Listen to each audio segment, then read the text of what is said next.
நம்ம கேட்கறது ஊழல் என்பது நடந்திருக்குன்னு சொல்லிட்டு அவங்களோட ஆட்சியில தான் அவங்க நீக்கப்பட்டாங்க.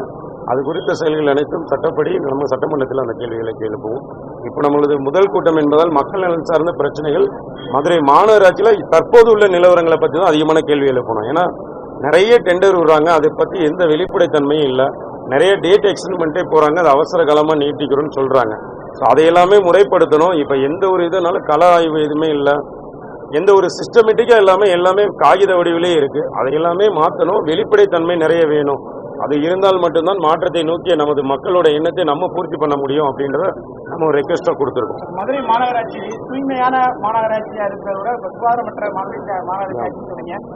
அந்த அவர்லாண்டு நிறுவனம் பணியே செய்யறதில்லை, நிறைய நாங்களும் பார்த்தோம் அப்படின்றதெல்லாம் சொல்லியிருந்தீங்க. கட்டண கழிப்பறைகளா மாறிடுச்சு. ஆனால் நீங்கள் இலவச கழிப்பறைன்னு பேப்பர்ல வச்சுங்க, கட்டண கழிப்பறை இருந்தீங்க. அதை இல்லை அவர்லேண்ட் என்பது ஒரு தனியார் நிறுவனத்துக்கு நம்ம கொடுத்துருக்கோம். நம்ம ஒரு நிறுவனத்தை பற்றி சொல்கிறோம். அதை சார்ந்து இதுக்கு என்ன நம்ம அதை எப்படி மானிட்டரிங் சிஸ்டம் இருக்குது அப்படின்றதே தெரியல. அது மட்டும் இல்லாமல் இன்னும் 2 நிறுவனங்களுக்குமே கான்ட்ராக்ட் கொடுத்துருக்காங்க. ஒரு 15 டிராக்டர்ஸ்லாம் ஓடுது. இப்போ வெள்ளக்கல்ல நம்ம ஆய்வு பண்ணப்போ 2 நிறுவனத்துக்கு தனியார் நிறுவனத்துக்கு அது கொடுத்துருக்காங்க. அதெல்லாம் என்ன சிஸ்டமேட்டிக்காக ஃபாலோ பண்ணுறாங்கன்னு எந்த விதமான ரெக்கார்டிகள் நோட்ஸ் எதுவுமே கிடையாது. இப்போ நம்மளுக்கு தெரிஞ்ச ஒரே நிறுவனம் அவர்லேண்டை பற்றி பேசுகிறோம். அது மேஜர் போர்ஷன் இருக்குது. அது போக 2 நிறுவனங்கள் மாநகராட்சியெல்லாம் நியமிக்கப்பட்டிருக்காங்க ஒப்பந்த அடிப்படையில். அவர்களோட பணி என்ன, அவர்கள் என்ன செய்கிறாங்க என்பதை போன்ற எந்த வெளிப்படைத்தன்மையும் இல்லை. முக்கியமாக நம்மளோட பணியாளர்களில் பல பேருக்கு அவர்களோட அடிப்படை, இப்போ தூய்மை பணியாளர்கள்ட்ட சென்று பார்க்கும்போது அவர்களோட அடிப்படை தேவைகளே இங்கே பிரச்சனையாக இருக்குது.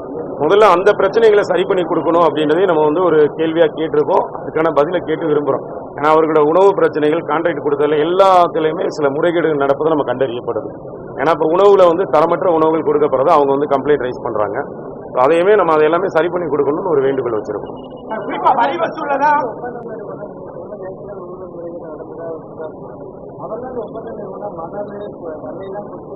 ஆமாம், கேள்விப்பட்டிருக்கோம். இல்லை, நிச்சயமா அதுதான் நம்ம அதை கேட்டிருக்கோம். இந்த மாதிரி தொடர்ந்து குற்றச்சாட்டுகள் இன்று மக்களும் சரி, பொதுமக்களும் சரி, பல்வேறு சங்கங்கள் அமைப்புகளை சார்ந்தவர்களும் எதிர்கட்சிகளும் எல்லோருமே ஒரு நிறுவனத்தை குறை சொல்லிக்கிட்டு இவங்க மாசம் அதுக்கு சரியாக வேலை பார்க்கல, சரியாக நம்ம கான்ட்ராக்ட் அவங்க மீறுறாங்கன்னு சொல்லிட்டு ஃபைன் போடுற ஒரு நிறுவனத்தை எதற்காக தொடர்ந்து நம்ம வச்சுக்கிட்டு இருக்கோம்? அதை நீக்குவதற்கோ இல்லை மாற்றம் செய்வதற்கோ புதிதாக எதற்காவது கட்டுப்பாடுகளோட பண்ணலாம். ஏன்னா இது முன்னாடி ஒரு கான்ட்ராக்ட் போட்டிருக்காங்க. அதன்படி இந்த நிறுவனத்தோட வாகனங்கள் அனைத்தும் இருக்குமா, இல்லை அது சரியான முறையில் நிர்வகிக்கப்படுதா? ஏன்னா ஒர்க் ஷாப்பில் போய் அதெல்லாம் ஃபாலோ பண்ணுறாங்களா? எந்த சிஸ்டமேட்டிக்குமே இங்கே இல்லை. அதை கரெக்டாக யார் ஃபாலோ பண்ணுறாங்க அப்படின்ற வெளிப்படைத்தன்மையும் இல்லை. ஏன்னா நம்ம ஒரு கான்ட்ராக்ட் போட்டோம், அந்த கான்ட்ராக்டில் நிறைய குளறுபடிகள் இருக்குது, அவங்களோட பணியில் குளறுபடிகள் இருக்கும் பட்சத்தில் அதை நம்ம சரி செய்யறதுக்கான எந்த முயற்சிகள் எடுக்காமல் ஒரு நிறுவனத்தின் பேரை தவறாக சொல்கிறோமே தவிர நம்ம அந்த நிறுவனத்தை பற்றி என்ன நம்ம டேட்டா எடுத்திருக்கோம், அதில் என்னென்னலாம் குளறுபடிகள் இருக்குது, குறைபாடுகள் இருக்குது, அதை நம்ம கண்டறிஞ்சிட்டோம்னா நம்ம இந்த கான்ட்ராக்டை கேன்சல் பண்ணணும். இல்லையா இந்த கான்ட்ராக்டை 5 ஜோன் இருக்குது, இந்த 5 ஜோனுக்குமே பிரித்து மற்ற நிறுவனங்களுக்கும் கொடுத்தோம்னா இது கொஞ்சம் உறுதியாக அந்தந்த ஜோனில் யார் வேலை பார்க்கலன்றது நம்மளுக்கு கொஞ்சம் ஈஸியாக கண்டறியப்படும். புதிதாக ஒப்பந்தங்கள் கொடுக்கப்படுறப்ப அவங்க நிச்சயமாக ஆட்சி மாற்றம் ஏற்பட்டிருக்கு. இது ஒரு மக்களாட்சியாக இருக்குது.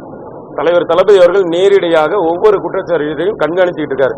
அப்படின்ற ஒரு மாற்றம் நிச்சயமாக நிகழுன்ற நம்பிக்கை இருக்கு. அதை நாங்கள் ஒரு வேண்டுகோளா வச்சிருக்கோம். பிளே ஸ்டோர் மற்றும் ஆப் ஸ்டோரில் இருந்து பாலிமர் செயலியை QR கோடு மூலம் பதிவிறக்கம் செய்யுங்கள். செய்திகளை உடனுக்குடன் பெறுங்கள்.